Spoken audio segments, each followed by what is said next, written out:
ভাই লোক, আমাদের বাংলা চলচ্চিত্র ইতিহাসে এমন কিছু সিনেমা রয়েছে যেই সিনেমাগুলো কোনোদিনও পুরনো হবে না। সেই সিনেমাগুলোর মধ্যে এমন কিছু দৃশ্য বা মোমেন্টস ছিল যা দেখে চোখ থেকে আপনা আপনি পানি গড়িয়ে পড়েছে হাজারো দর্শকের, হয়তোবা কেঁদেছেন আপনিও। সেই সকল কালজয়ী সিনেমাগুলোর স্মরণীয় হৃদয় কাঁপানো কিছু ডায়লগ এবং দৃশ্য নিয়ে আজ আমি আপনাদের সামনে এসেছি। এখন এই সিনেমাগুলোর মধ্যে কোন দৃশ্যটি আপনার মনে সবচেয়ে বেশি দাগ কেটেছিল এবং কার অভিনয়ে আপনার চোখে পানি এসেছিল অবশ্যই কমেন্টে জানাবেন।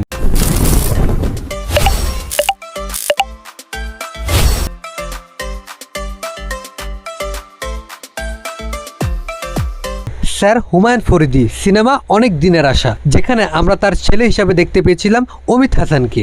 সিনেমায় আমরা বাবা ও সন্তানের একটি করুণ গল্প দেখতে পাই, যেখানে বাবা এবং মা তার আদরের সন্তানের উজ্জ্বল ভবিষ্যতের জন্য নিজের সবটা দিয়ে পড়ালেখা করতে শহরে পাঠায়। কিন্তু নিষ্ঠুর শহরে এসে ছেলে বা সেই আদরের সন্তান শহরের রঙের সাথে মিশতে গিয়ে তার বাবা মাকেই একসময় কোর্টে এনে দাঁড় করায়। আর সেখানে স্যার হুমায়ুন ফরিদির বলা ডায়লগগুলো বাংলার হাজারো বাবা মার কথা তুলে ধরে তার মর্মান্তিক অভিস্মরণীয় এক্সপ্রেশন ডায়লগ ডেলিভারির মাধ্যমে।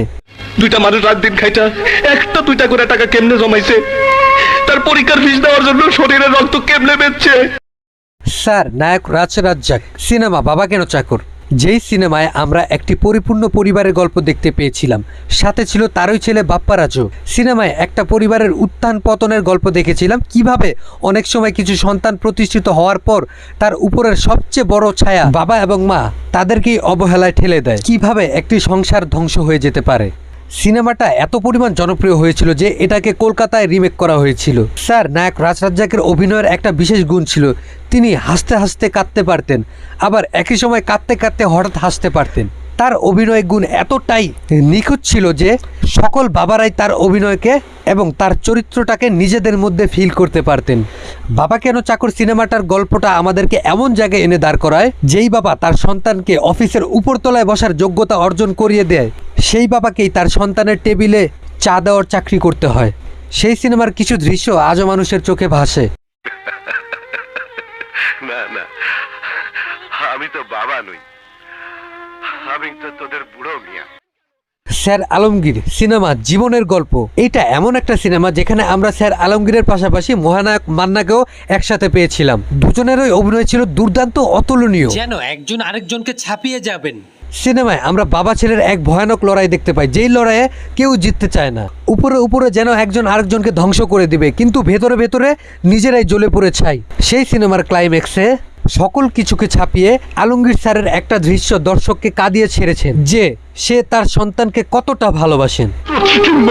আশা করতে বসে থাকতাম তুই ফিরে আসবি, এসে বলবি বাবা আমার ভুল হয়েছে।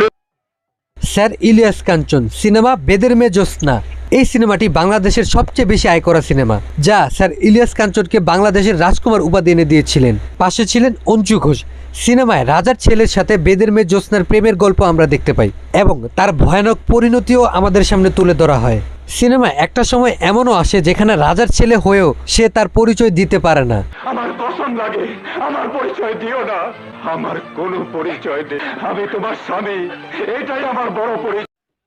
স্যার আবুল খায়ের জসিম সিনেমা স্বামী কেন আসামি, যেই সিনেমায় আমরা তার সাথে দেখতে পেয়েছিলাম আরেক লিজেন্ডারি অভিনেত্রী শাবানা ম্যাডামকেও, যেখানে ছোটবেলায় তাদের বিয়ে হয়ে যায়, কিন্তু বড় হয়ে পরিস্থিতি স্যার জসিমকে বানিয়ে দেয় সন্ত্রাসী, আর ম্যাডাম শাবানা হয়ে ওঠেন পুলিশ। তবে এই সিনেমার কোনো করুণ দৃশ্যের কথা আমি বলবো না, আমি বলবো এই সিনেমার একটা দৃশ্য যেটা দেখে দর্শক তালি বাজিয়েছিল এবং ডায়লগও ছিল দমদার। সামান্য একটা মোটরসাইকেলের জন্য যখন একটা গরিব মেয়ের জীবন নষ্ট করতে যাচ্ছিস, তখন এই মোটরসাইকেলের সাথে তোর বিয়ে হবে। কাজী সাহেব। Mega star Shakib Khan cinema আমার স্বপ্ন তুমি, যেই সিনেমায় আমরা গ্রামের একটি ওয়ান সাইড লাভ কিংবা একতরফা ভালোবাসার গল্প দেখতে পাই, বা বলতে পারেন অসমাপ্ত প্রেমের গল্প, যেখানে আমাদের শাকিব খান শাবনূরকে প্রাণের চেয়ে ভালোবাসলেও তার বাবা তার উজ্জ্বল ভবিষ্যতের কথা চিন্তা করে শহরের সাহেব ফেরদাউসের সাথে বিয়ে দিয়ে দেন, কিন্তু শাকিব খান তার ভালোবাসাকে ভুলতে পারে না, যার কারণে এক পর্যায়ে এসে তার ভালোবাসার মানুষের জামাই ফেরদাউসকে মেরে ফেলার চেষ্টা করে।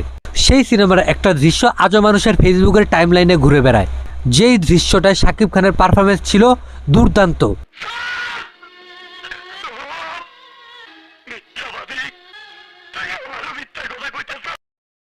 কাজী মারুফ সিনেমা ইতিহাস। বাংলা চলচ্চিত্র জগতে ইতিহাস এমন একটা কালজয়ী সিনেমা, যেই সিনেমাটা সেই সময় বিশাল ইতিহাস করেছিল। বিখ্যাত পরিচালক কাজী হায়াৎ তার ছেলের প্রথম ছবি, আর আমরাও পেয়েছিলাম এক অন্য ধরনের নায়ককে।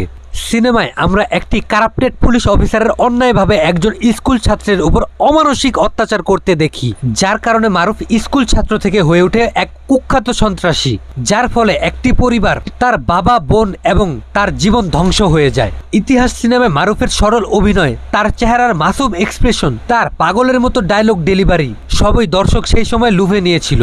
শুধু তাই নয়, সিনেমার একটি দৃশ্যে মানুষ কেঁদেছিল বারংবার। তবে আফসোস, সেই মারুফকে পরবর্তীতে আর কেউ ফুটিয়ে তুলতে পারেনি। মুখটা ফিরিয়ে নিও না, একটা চুমা আব্বা, লাস্ট কিস।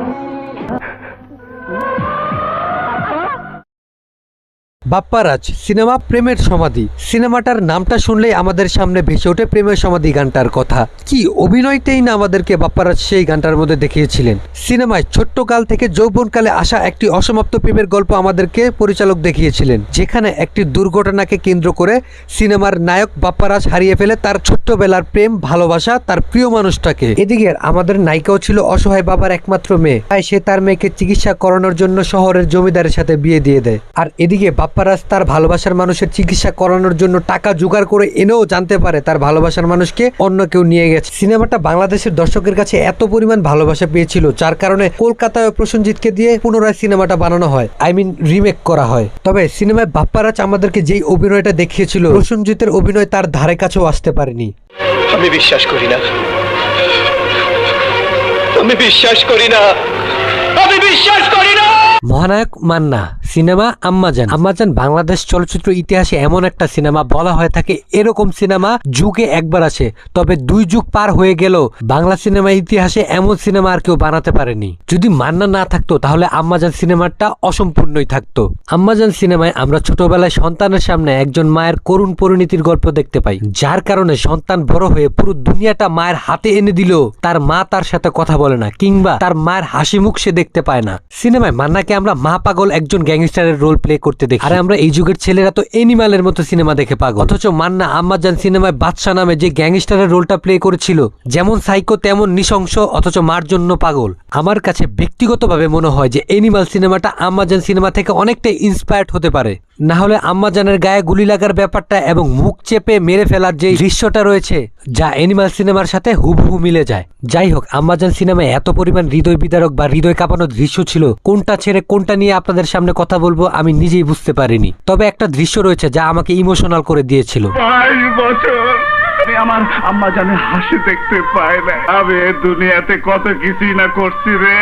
সুপ্রিয় দর্শক, এবার আপনার পালা, যে কার অভিনয় বা কার কোন দৃশ্যটি আপনার কাছে সেরা দৃশ্য বলে মনে হয়েছে, বা কার অভিনয়ে আপনিও আমার মতো ইমোশনাল হয়ে পড়েছিলেন, অবশ্যই কমেন্টে জানান। আর এরকম আরো ইন্টারেস্টিং ভিডিও দেখার জন্য প্লিজ সাবস্ক্রাইব করে রাখুন সজীবের ডাইরেক্ট পয়েন্ট।